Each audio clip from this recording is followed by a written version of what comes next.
What's up, y'all?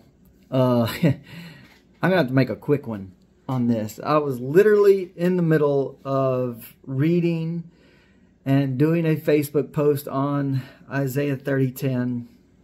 Actually, like Isaiah 8:38 through 10, and it dawned on me. It's crazy. 30:10 says, which say to the seers, see not, and to the prophets, prophesy not unto us right things, speak unto us smooth things, prophesy deceits. I was making the correlation of the royal law here, because this is what this is talking about. Not just truth and law, but rebuking your neighbor in their sin. That's not nice, and nobody likes it. It's not gentle. It's not smooth. It's harsh and it hurts. But this is what so many are afraid to do, and I'll tell you why. Yes, there is the preeminence of men, which is what like Titus fell from, and there was 2 or 3 other guys that were mentioned that fell from the walk of the way because they didn't rebuke their neighbor in their sin. But here's the thing about this. This is the kicker here that the Spirit just revealed to me. This whole snowflake generation, this generation that everybody gets offended at everything you say, has got everybody scared to death to say anything about anybody else that may be wrong or contrary. You see, this was Satan's ploy from the get-go to get you so sensitized to everybody being offended, and you have a cause and effect.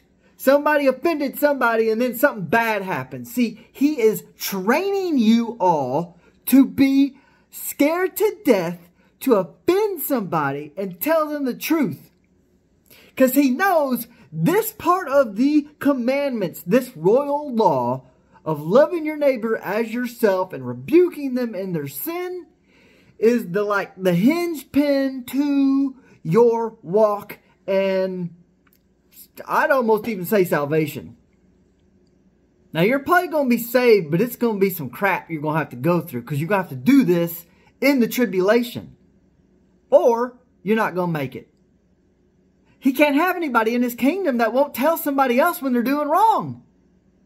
You can't have a weak link in your armor like that. I'm telling you all, this was a plan by Satan to keep you from wanting to rebuke your neighbor and offend somebody. Let me tell you right now, I will go up to somebody in a heartbeat. I don't care who it is. If I see them sinning, I will call them out. Because it just crawls all over me. Listen to me. You cannot let Satan's ploy to get you scared to offend anybody to keep you from fulfilling the royal law. Because if you do not fulfill the royal law of loving your neighbor as yourself, you will not make it. During the tribulation, if you don't do it, you're going to hell. And during the tribulation, it's going to be 1,000 times harder than it is right now. Trust me. When you see your friends being held upside down and sawn in half from the growing down, like Isaiah was, you think you're going to have the courage to go rebuke somebody in their sin and then be narked out and called out and then sawn in half?